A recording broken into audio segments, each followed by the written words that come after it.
Welcome to Near Falls with D. Hall. He's talking on bars and how they win it all. Yeah, it's just Near Falls with D. Hall. The final takedown, the glory or the fall. So loosen up, step on in, wrestle with the need to win. We're talking Near Falls with D. Hall. Ready or not, he's here to brawl.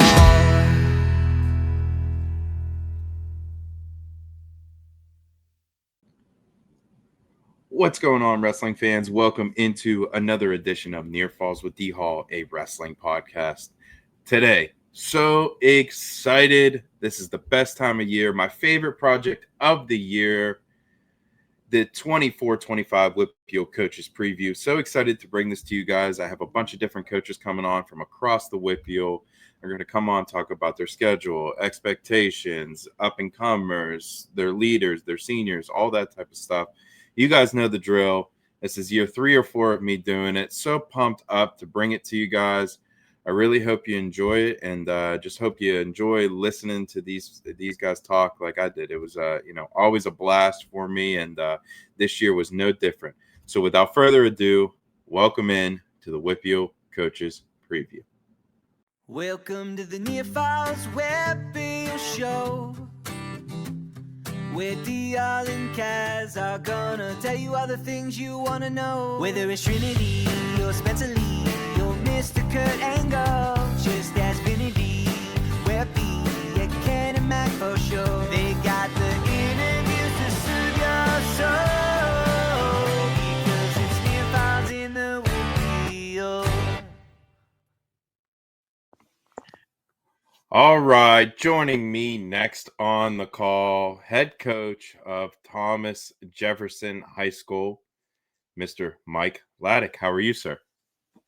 Good. How you doing, D Hall? It's like Christmas time, man. This is kind of those things. It's like you can't have Mariah Carey before Thanksgiving, but you can't have a wrestling season before D Hall. But we're in a good spot right now. You know what I mean? I love that I'm part of your holiday festivities, my friend. You are. This has been a staple, man. You guys are good for business, so I'm glad to be back. Yeah, man, for sure. And I always glad to have you along for the ride. Like always, I'm excited to talk to you about the JT Jaguars. You guys are returning some great studs. But before we get into all that, talk to me about guys that you have in college. College season kicked off a couple weeks ago. Do you have anyone rolling around on the college ranks? Yeah, Michael Zacker's still into it, doing what he's doing. You got Gabe Galliotto and Brady Fitz now, hitting the college circuit. Brian Finnerty's still down at West Virginia University.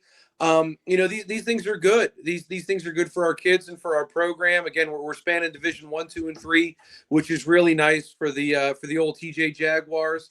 You talk about guys who've graduated and gone. I just saw Mac Shaw, who's Maddox Shaw's brother. He was a Power 8 champion and a WPIAL champion for us, and a 2-time state medalist who wrestled down at UNC. I got to see him up in New York City. He's up there working now. Went up there in the summer to go see him. He lives in the financial district.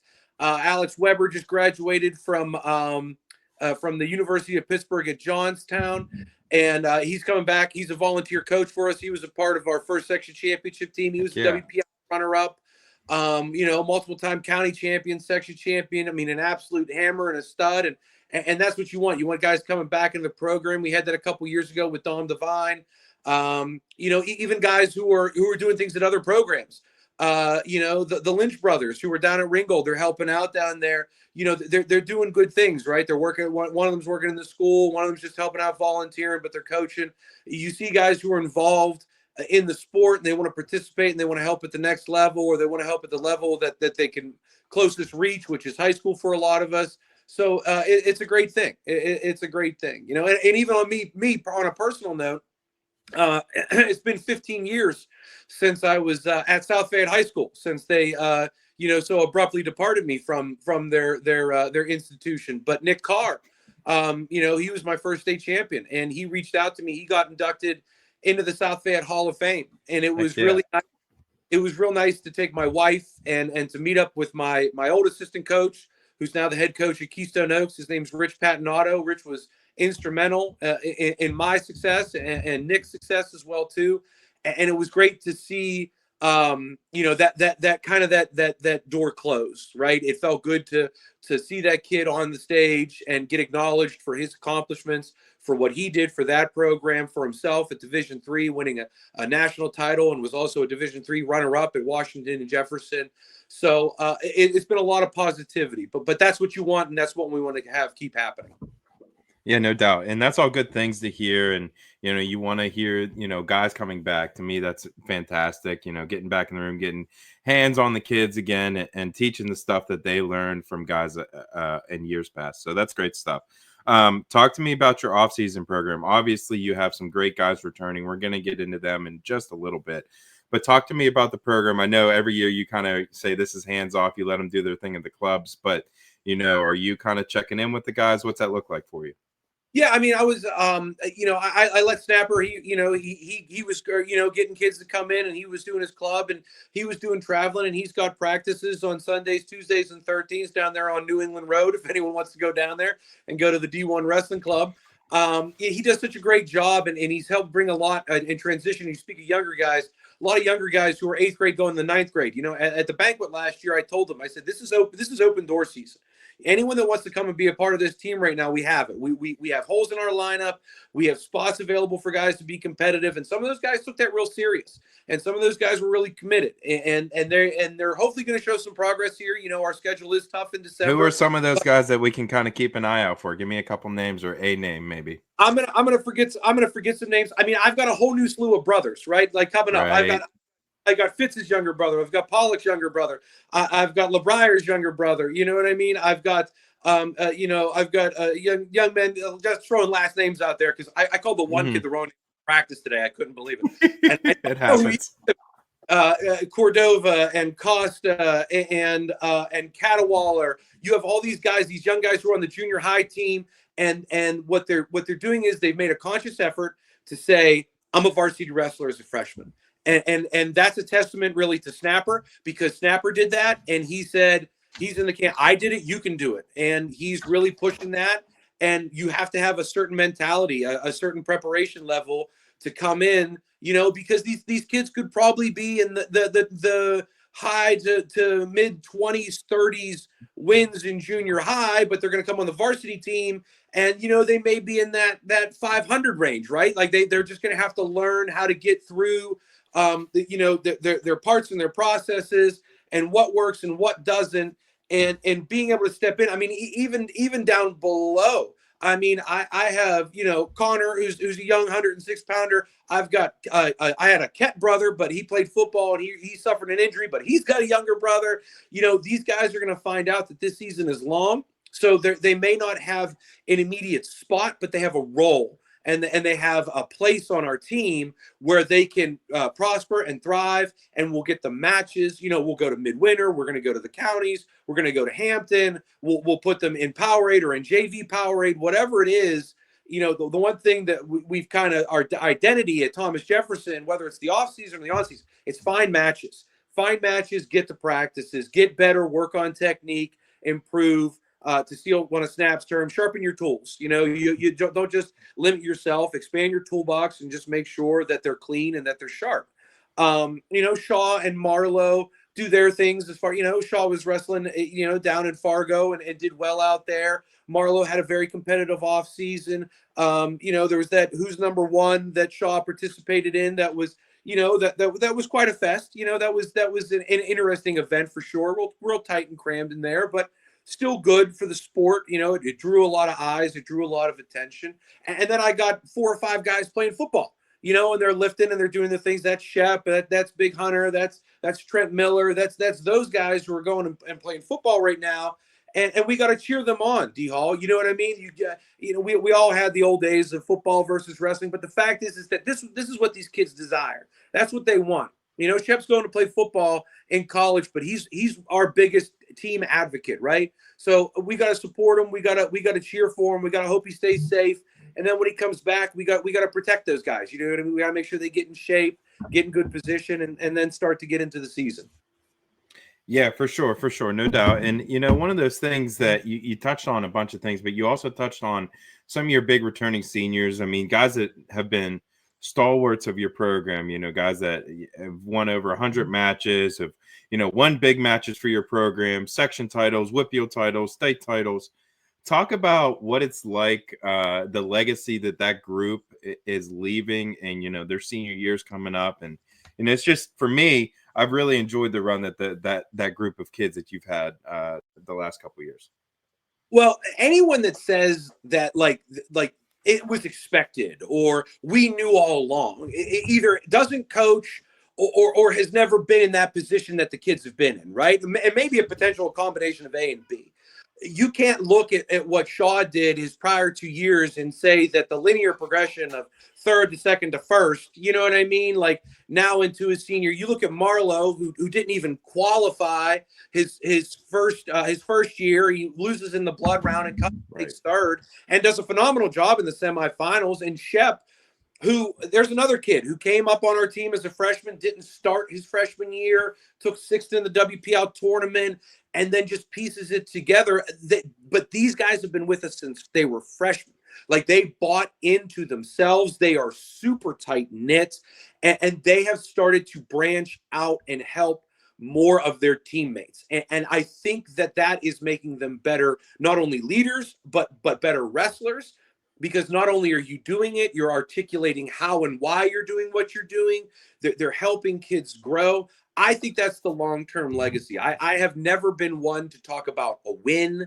I've never been one to go in there and say, you are going to win a section or a WPIAL or a state title. That is like the worst thing you can do, right? It narrows the scope of the kid, and it puts this, it doesn't allow them the ability to actually showcase their real talent and and let them do what they're good at and why they're there. Like me as the coach and the adult in the room has to put the blinders on. Like I can't be more excited than the kids to be in the match, right? Like it's our job to separate and to really delineate parts within.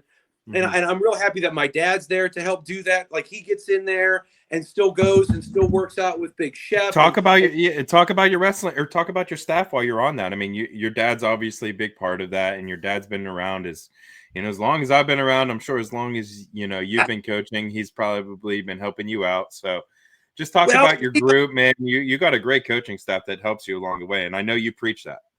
We are certainly, as I've heard in some of the wrestling community, an acquired taste at Thomas Jefferson. But my dad is the character-driven individual. He loves doing what he's doing, and he really breaks it down. I mean, he really takes the time with our first, second, third year guys who are freshmen coming up, and really articulates what he calls old school. That really base philosophy of wrestling of, if you don't get one, don't give one up, stay tough on top, get off the bottom, and be physical as all hell on your feet, right? It's real simple and it's real generic, but it works whenever you have the context of each individual wrestler. Snapper, he comes in to replace Gus and those guys, and this is no offense to anyone else, but again, I just get these guys who I'm so lucky and blessed. He is by far one of the best technicians I've ever seen. I mean, you think of those old yo-yos, you can roll them and they just go and go and go, and then you got to pull that back. That's what I got to do with Snap. I give him as much rope as he wants, and he will run and run and run, and then I got to pull that thing back and go, time, let's just go. Let's just get into practice. He talks about the high level stuff. If you really watch, you go back to the state tournament and you look at the quarterfinal match with Shaw, you look at the semifinal match with Bodie, that sit through with Cunningham, and then you watch in the finals with Shaw again, and you watch that little head tap that he was giving over. He was saying the whole time, it took him about a period, and he just said, "Hey, coach, here it is." Like he spots it. It's insane. Like you're not talking about, hey, let me give you a 15-minute diatribe and dissertation. We're talking about just moon his head over, coach. Coach, he moves his head over. That shot's right there. It's right there. Bang, right in overtime. I mean, we were so lucky that they kind of went out of bounds by us, and he just kind of told them, hey, look for this. And again, that wasn't the determining factor, but it certainly did not help, right? Absolutely. It was a coaching moment that came to fruition and worked out for us. But you also had Shaw, who listened and trusted and respected what was being said to him, and he knew where he had to approach it at. The same thing with Marlowe and Shep. These guys, they listened so well to the coaching staff. You got Weber coming in now, who is, again, a ground floor guy and wants to come in and build a team morale. And rest in peace to Coach Pecora. But, after he passed away, I had been in contact with Alex anyways. And he had said, I want to do this to help the legacy of Coach Pecora. I'm a UPJ guy, but I'm a Thomas Jefferson guy as well, too. I want to come back and be a part and impart the knowledge and wisdom that I've had, that I've gained from these great coaches that I got. Mikey Reinhardt, all these guys up at UPJ, Shane Valka, all these guys, the brotherhood as they call it up there, which I'm not a part of. I understand. Man, it's special. You can feel it though, even when you're around it, for sure. Yeah, they have an aura around them, right? They've built that, and it spreads out. And you have a guy like that coming back in the room and wants to work with our guys. And it's not just they're not selfish, right? It's not I'm coming to work with X or I'm coming to work with Y. I'm coming to work with the team, coach. I'm coming to work with everybody. And awesome. I think having that, and for me personally as a head coach, what I've learned the best is accentuate the positives. Okay. And when you have guys that come in that have talent, that have knowledge, have resources to them, and want to do it, don't hinder them. Let them go. If they make a mistake, if they say something, or they go too hard, or they go too far, that's my job to rein them back in. And I think we have good mesh and knit, and we've had some for quite some time at TJ. And I think the coaching staff we have here this year is just as good as years past. I mean, I love to hear that you guys just keep on building, and it's coming into the right. I mean, obviously, anytime you can add a UPJ guy, I'm a big UPJ believer. I love what they do out there. So that's always a feather in the cap to me. So talk to me next. What do you got going on? You let them play some room games, dodgeball. I can't remember what we talked about last year. I know you did something about this. I don't. No, you didn't do any of that stuff. That's right. We did talk about it. I'll tell you what I do. I'll let you in on a secret. Okay, I'll let you in on a secret. Baby, I'm getting the scoop. Let's go. I don't play any of that game crap. That is not, like I said, you want to give me 30 Penn State wrestlers, I'll play dodgeball all day. But until then, I'm not going to have a kid go down and blow his knee out because of water balloons or whatever other Mickey Mouse crap y'all got going on. But because I am pretty harsh on the kids, and because I do have what I'd like to say is truthful Tourette's, I randomly at some point towards the end of the season let them each have a minute if they want to roast me and make fun of me, and whoever carefree, I get no response. I just let them just tear. I need to video this. You need to let me know when the roast of Laddick is coming. I need to be there. I can't. This is a boys thing. This is a boys thing. But I give them a $25 gift card. I've been shelling out $25 gift cards for like 3 years now. This might be the best thing I've ever heard. I can't say some of the stuff because they're pretty mean. Like they're funny, but they're mean. But I will say, I won't say who said it. But I got my PhD from Texas Tech University, and I'm very proud of that. And I have the double T on my left calf. I got it tattooed on my calf. And one of the rips was, "Your tattoo looks like a skanky girl's lower back tattoo." And I was like, that was so. It was so like we don't give the kids enough creativity because we put them in a box. But when you give them free reign, because like a couple of the new kids are like, I don't want to say anything. You know what I mean? Right, I think this is a setup that he's gonna tear into us. And then when you have like your senior guys and your junior guys like totally just go on the offense, everyone in the room's like, oh, free reign. That's incredible. It's amazing. It's hilarious. It was so crazy the one year. Even Gus had to get up and go, I gotta close the door. We got to get out of here. Like coach. He's like, I can't believe you're. I was like, let him have free reign, man. I was like, as hard as I am, let him say they won. That's the fun part of it. You know what I mean? Like that to me is. I love that. That's the humanizing aspect of it, right? Like I have a role. I'm not your friend. None of my coaches are your friend until you graduate. Like I said, I'll go up to New York City. I'll go down to West Virginia University. I was at a tailgate with Finnerty last year. I will do all that stuff. I will ride the rave. I cannot wait to be a fan. But when we're in this zone, we have a responsibility to the parents in the community to raise their kids right. But we also have to respect the fact that the kids are human and that they're funny. And let's be honest with you, they're probably saying it anyway. So why not give them the opportunity to say it to your face and laugh with them? Because it is, even my dad was rolling on the floor last year. Oh, it's incredible. They were coming from left field, and it was brutally hilarious. Like it would have made that Netflix like roast of Tom Brady. Like it was good, D Hall. I'm telling you, it was real good. I need it. Okay, last couple questions I have before, but next time, maybe not. I mean, I'll need to film it, but maybe I'll be in the room. You just gotta just in the corner. I sneak. Give me your socials, man. How can we follow along with the squad this year? So we're gonna get our IG and I think there's an Instagram, but I'm not sure. And the Twitter was in limbo right now, so I'm gonna have to hold off to you on that. But when I get that, post this up, I'll get it to you. The old Twitter handle should still run. It should be like at TJ Wrestling on, but I'm not sure if all those passwords were synced over yet. So we're gonna have to put a hole in that. But they also have the TJ Wrestling on Facebook as well that you guys can follow. Cool. Okay. The last thing I have for you: expectations, goals. What do you have for this team? I really want to enjoy it. And I know that's a selfish statement. But I really want the team to be in a real good place. I think everyone's going to see, the large returning names, but my goal is that we build and breed a lot of green into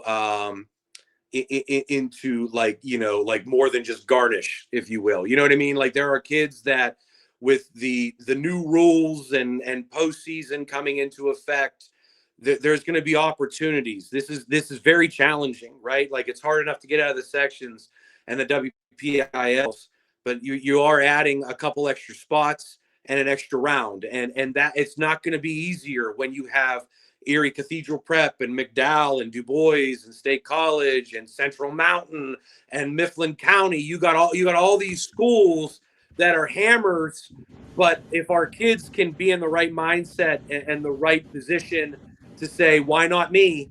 Then we've done a good job, all the while making sure that our guys who have high goals and aspirations, as I articulated earlier, just stay out of their way. Keep them positive, keep their head right, ride the roller coaster, good, bad, or indifferent, and just get to the end of the season and let what happen gonna happen. Love that.